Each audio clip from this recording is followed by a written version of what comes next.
unceded traditional territories of the Coast Salish nations of Musqueam, Squamish, and Tsleil-Waututh.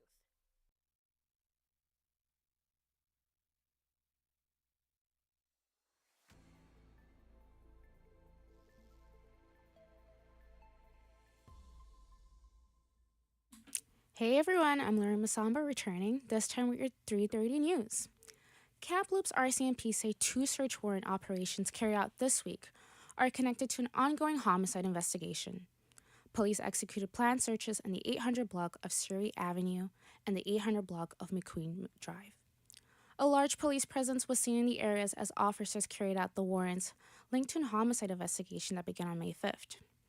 The Southeast District Emergency Response Team assisted during the operation. RCMP say no additional details are being released as the investigation remains active. BC Police watchdogs say there are no reasonable grounds to believe an RCMP officer committed an offense in connection to the death of a man outside a Quenzel homeless shelter last year. The Independent Investigation Office say an officer responded to reports of a man outside the shelter in October of 2025. According to the report, the officer attempted to convince the man to leave the area, but the shelter staff later allowed him to remain outside on the sidewalk. A former RCMP officer accused of acting on behalf of the Chinese government has been found not guilty after a judge ruled prosecutors failed to prove the case beyond a reasonable doubt. Naira Ahmed reports. A BC Supreme Court judge has doubt about the nature and extent of former Mountie William Miker's actions, noting that the Crown failed to prove beyond a reasonable doubt that he committed any of the alleged acts. The former RCMP officer was accused of acting as a proxy for Chinese authorities as he prepared to convince the Canadian resident to return to China in 2017, an allegation brought under Canada's security legislation. The accused lawyer said in closing remarks last month that the Crown's case against his client was purely circumstantial. Naira Ahmed, The Canadian Press. After numerous cancellations and delays regarding the redevelopment of the Burnaby Hospital, Burnaby residents are tired of waiting. Megan Nancat has more. The city of Burnaby says the hospital was built in 1952, intended for a population of 58,000, but today it serves more than 500,000 people across the city. David Chia, a candidate running in this year's election, highlighted the issue with the ongoing inconsistencies. Premier Eby, as well as Infrastructure Minister Bowen Ma, they're saying that it's gone off the rails, it's way over budget, we can't afford it. Well, give us the numbers, give us transparency, tell us where or how much the overshoot really is for the public to actually understand, okay, why isn't the money that was promised to us no longer effective? The discussed cost of the project was estimated to be somewhere between $1.7 and $1.8 billion, but the future of this project remains unclear. Megan Unadkat, BCIT News. Vancouver police say a woman fell from the bridge despite officers attempting to speak with her during the incident. The bridge was closed for several hours, causing major traffic disruption throughout downtown Vancouver. Advocates say the lack of protective barriers on the bridge is inexcusable. Granville Island officials say they have pushed for safety barriers for more than 5 years, citing repeated traumatic incidents involving people jumping from the bridge. If you or someone you know is struggling with mental health, support is available through the Crisis Centre of BC and Canada's 988 Suicide Crisis Helpline. Local politicians say spring and summer watering bans are now a way of life for people living on the Lower Mainland. Reporter Trevor Weinbrenner has more. Restrictions began in Metro Vancouver. Gardens, lawns, and car washes are restricted. Burnaby City Council member Maita Santiago says the move is more of a prevention plan. Yeah, so the water restrictions, it's because we have to conserve water, heading into the summer. We had, I think, less than average water in terms of going into the reservoir from the snow caps. And so this is just something we're doing to make sure that we have water for all of our residents' needs. The watering ban is going through the summer, all the way to October 15th. Trevor Weinbrenner, BCIT News. The fire ban is set to be rescinded just in time for the May long weekend. Reporter Izzy Morgan has more on the proper precautions to take when lighting up the campfire. The ban put on just last week prohibiting campfires in the South Coast is set to be lifted this Friday. Even without a ban in place, it's important to take proper safety precautions. Fire Information Officer Emily Peacock with BC Wildfire Services spoke about common mistakes that are made when having a campfire. Having a campfire that's too large, that's not able to be contained, not having the tools in place should the campfire grow too large. She recommends having at least 8 liters of water or a firefighting hand tool such as an axe or shovel in case of emergency. Izzy Morgan, BCIT News. A new exhibition at the Museum of Anthropology is showing the work of late Haida artist Hazel Wilson. Our reporter Andrew Chen has more on how the collection also tells the story of healing from residential school trauma. The exhibition, I Use My Haida Eyes, feature Hazel Wilson's full collection of 51 history robes. The button blankets retell Haida history through Indigenous perspectives, including the impacts of colonialism. Wilson created many of the robes after receiving her residential school payouts, a process that forced her to revisit traumatic memories. Her daughter, Dana Simeon, says creating the collection helped her mother release years of pain and hopes the exhibition can help others feel heard too. Each blanket she had relief. And by the time the series was done, she was smiling again. I Use My Haida Eyes opens May 14th at the Museum of Anthropology. Andrew Chen, BCIT News. An Alberta judge has squashed a separatist petition, siding with First Nations groups who argued the process violated Indigenous rights. Reporter Bill Graveland has more. Justice Shana Leonard says the petition, which Premier Danielle Smith said would be put on the ballot this fall if it had enough signatures, should never have been issued. Lawyers for several Alberta First Nations had argued the province's referendum process and its use by separatists are unconstitutional, as there's no requirement for Indigenous consultation. They also said separation would violate treaty rights. Lawyers for the province defended the process and pushed for the separatist petition to play out. Bill Graveland, The Canadian Press. Economic pressures inside Iran continues to grow as the country faces mounting challenges linked to the ongoing conflict in the region. Reports from Tehran say rising prices, internet shutdowns, and damage to key industries are placing additional strain on Iran's economy. Food, medicine, and other essential goods have become increasingly expensive as business struggle with disruption caused by the conflict. Iranian economist Hadi Khalilzadeh says the economic impact of the war and U.S. naval pressure has been significant. U.S. House Speaker Mike Johnson says the conflict involving Iran is putting pressure on the American economy. Johnson defended President Donald Trump following criticisms over comments about Americans facing financial hardships during the conflict. The remarks came after new reports showed wholesale prices in the U.S. continue to rise.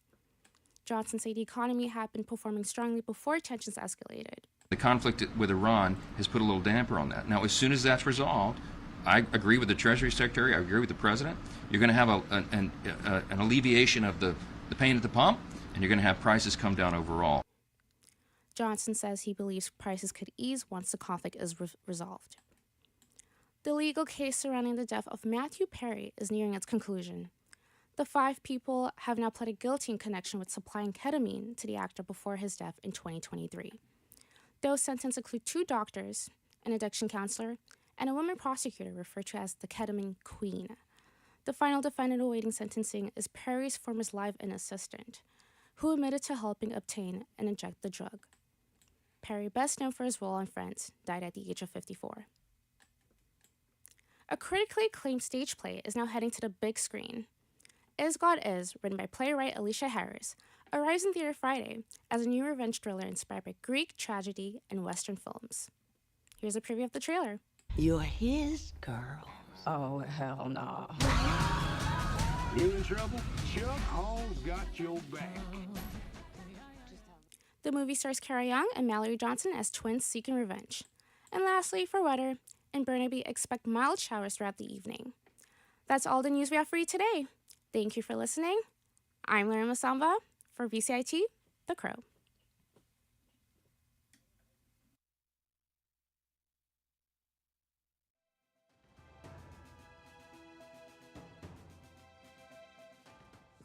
Stay tuned for more on BCIT's 1680 The Crow.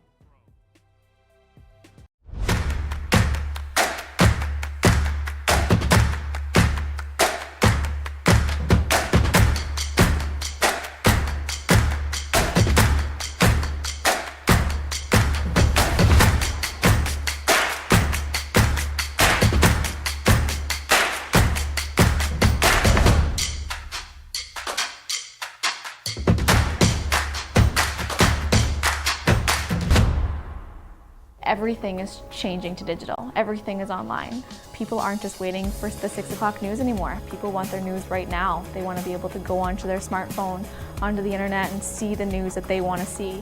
Vancouver is growing at, a really rapid rate, the Lower Mainland even, and with the tools that we're given here, we're able to cover all of that. Welcome to BCIT Magazine. I'm Radhika Sikakane. In the program, they really leave it up to you. I mean, the help is there when you need it, figuring out how to use the programs like Premiere, Audition, and figuring out how to use the cameras.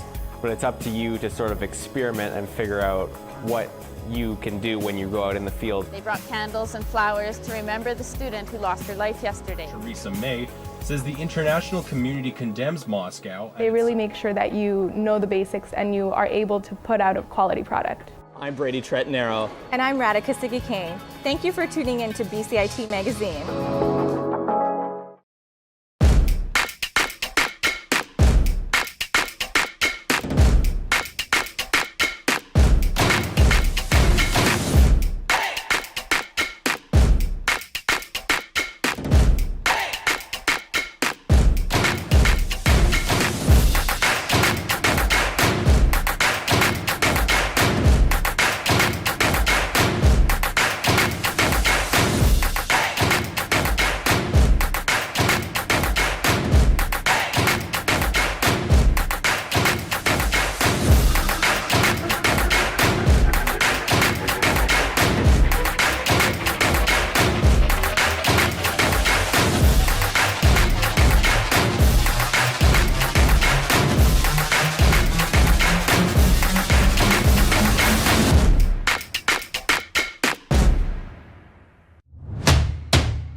Good afternoon, I'm Jana Ali, and these are your sports headlines at 3:45.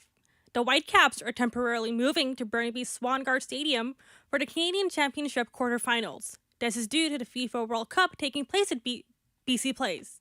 Swangard used to be the home for the Caps from 1987 to 2010. Also in Whitecaps news, Premier David Eby is scheduled to meet this week with representatives from the Whitecaps, MLS, the City of Vancouver, and local First Nations to discuss keeping the team in Vancouver. The Board of Trade says the Whitecaps bring in hundreds of thousands of fans downtown each season, supporting the hospitality, retail, and tourism sectors. There's less than a month to go before the FIFA World Cup begins in the co-host countries of Canada, USA, and Mexico. The BC government has yet to unveil how much it will cost for Vancouver to stage 7 of the soccer games. Premier David Eby says he's asked his team to provide the numbers before the end of the month.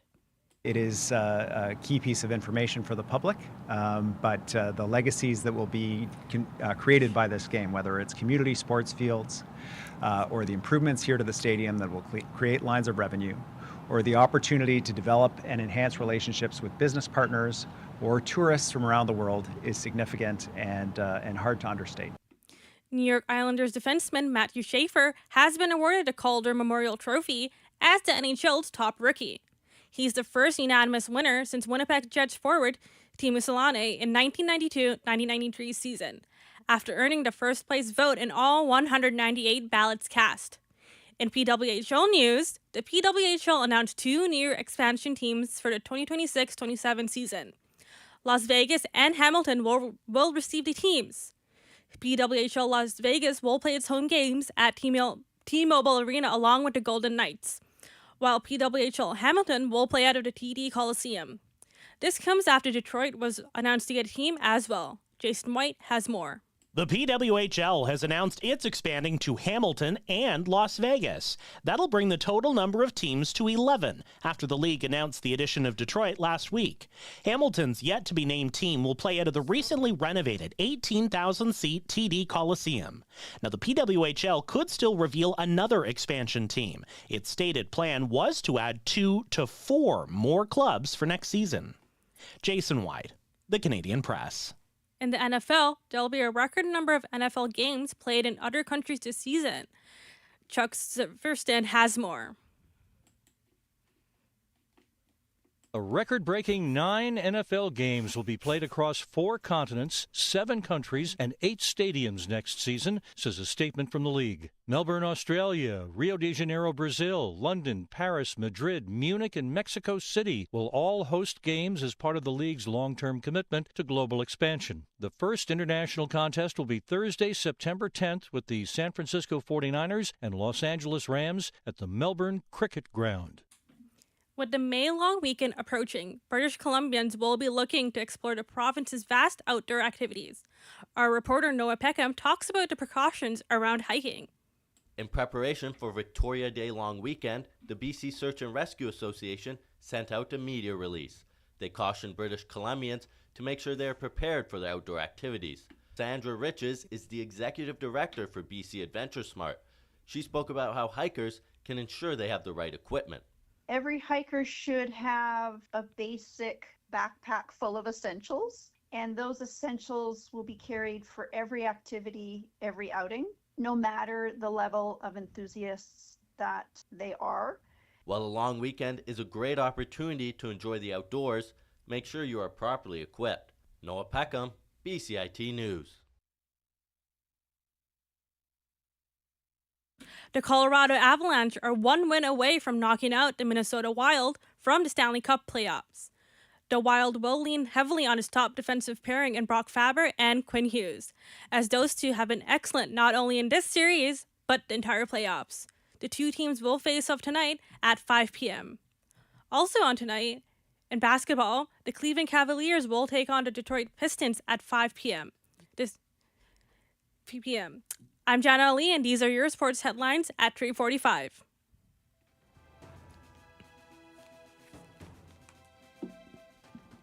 Stay tuned for more on BCIT's 1680.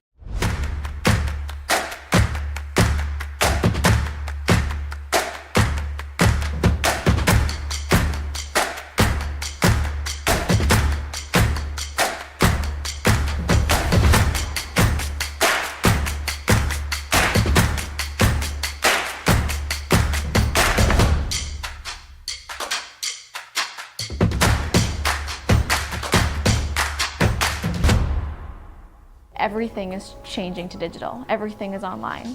People aren't just waiting for the 6 o'clock news anymore. People want their news right now. They want to be able to go onto their smartphone, onto the internet, and see the news that they want to see. Vancouver is growing at, a really rapid rate, the Lower Mainland even, and with the tools that we're given here, we're able to cover all of that.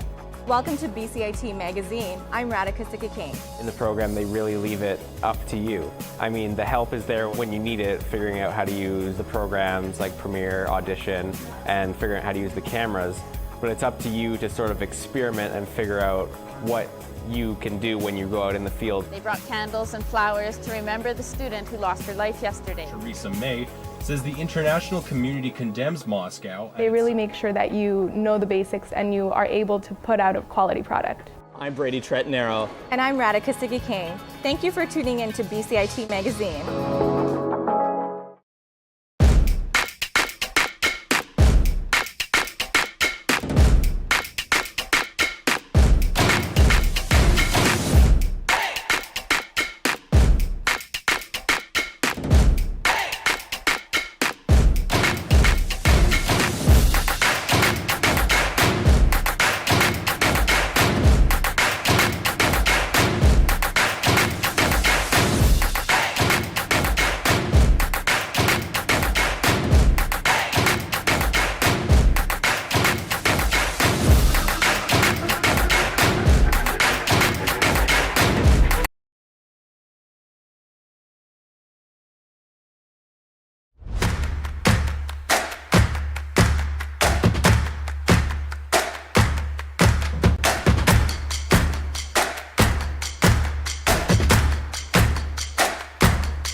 Everything is changing to digital. Everything is online. People aren't just waiting for the 6 o'clock news anymore. People want their news right now. They want to be able to go onto their smartphone, onto the internet, and see the news that they want to see.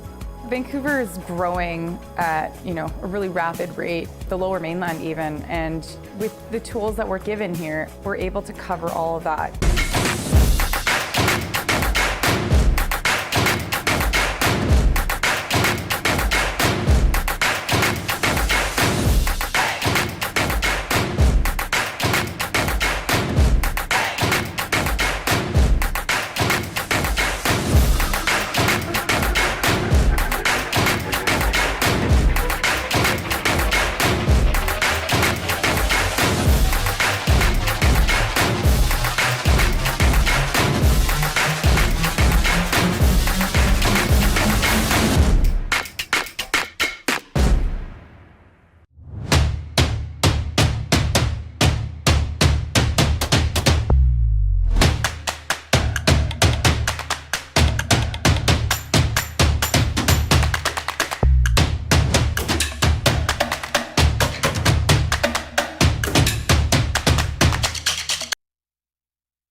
Good afternoon, I'm Chloe Lawler, and here's your 355 sports updates. In the NHL today, the Minnesota Wild and Colorado Avalanche face off in Game 5. The series is currently 3-1 in Colorado's favor. The Wild's head coach, John Hines, spoke in a press conference earlier today about the significance of today's game. But I think it's the same thing for us, some things that we have to get to that we didn't get to the right way. And usually as the series goes on, you just continue to see those tweaks, and every game presents a different challenge. The do-or-die game for the Wild starts at 5 p.m. at the Ball Arena. The Kitchener Rangers are the 2026 OHL champions. The Rangers swept the series, completing it with a 4-2 win yesterday. Sam O'Reilly scored on an empty net to secure the win for the team. O'Reilly became the OHL playoff MVP. This is the first time since 2008 that the Rangers have ruled the OHL. All-American running back Ahmed Hardy has been discharged from a hospital in Mississippi after being shot in the upper leg at a concert over the weekend. 3 people of interest are in custody. Hardy now heads back to Missouri for recovery in the hopes of playing this season. Tigers coach Eli Drinkwitz said late Tuesday that Hardy's recovery timeline is uncertain, and it could take weeks to know if he'll return this year. Many believe he could be the #1 running back in next year's NFL draft. A top golfer looking to get over the hump and another facing injury concerns are among topics heading into golf's second major of the year. Correspondent Gethin Kuba reports. Scottie Scheffler is the dominant player in golf and looking to avoid feeling like a bridesmaid. The defending PGA Championship winner and world's #1 player is coming off 3 consecutive runner-up finishes dating to the Masters. He'll try to join Tiger Woods and Brooks Koepka as the only players to win the PGA back-to-back in stroke play. The PGA will be played at an ornament course that has what Xander Schauffele describes as diabolical greens. World #2 Rory McIlroy cut his practice round short Tuesday with a blister on his right toe. I'm Gethin Coolball. On to soccer, foreigners with a World Cup ticket won't have to pay thousands to enter the U.S. AP's Lisa Dwyer reports. In a rare easing of immigration requirements, the Trump administration is suspending a requirement that foreign visitors from certain countries pay up to as much as $15,000 in bonds if they're confirmed to have a World Cup ticket. The State Department imposed the bond requirements for countries deemed to have high rates of people overstaying their visas and other security issues as part of the administration's crackdown on immigration. World Cup team players, coaches, and some staff already were exempt from the bond requirement. Now, that exemption applies to those affected foreign fans. I'm Lisa Dwyer. Real Madrid president Florentino Perez has said at a press conference that he will not be retiring and will be ready for the re-election. Kava Soheko of Sky Sports analyzes Perez's response. He believes attack is the best form of defence, and rather than holding his hands up and saying, I've made lots of mistakes this season, he's come out and basically blamed the media and referees for the fact that Real Madrid have had such a terrible season. If re-elected, Perez will most likely be working alongside Jose Mourinho, as the current Benfica head coach is set to move back to the club he coached in 2010 and 2013. Portugal's Cristiano Ronaldo is set to enter his 6th and most likely last World Cup this summer. Ronaldo is looking to show he still has what it takes to bring Portugal to the top. His move to Saudi League shocked many soccer fans and put doubt in their minds on whether his form would be affected by the lower-level competition. Despite this, the goals for the 41-year-old have kept coming, both for his club and country. In baseball today, the Toronto Blue Jays play the Tampa Bay Rays at 4 p.m., and the Seattle Mariners play the Houston Astros at 5:10. I've been Chloe Lawler. Thanks for listening to Sports on BCIT's The Crow. Stay tuned for more on BCIT's 1680.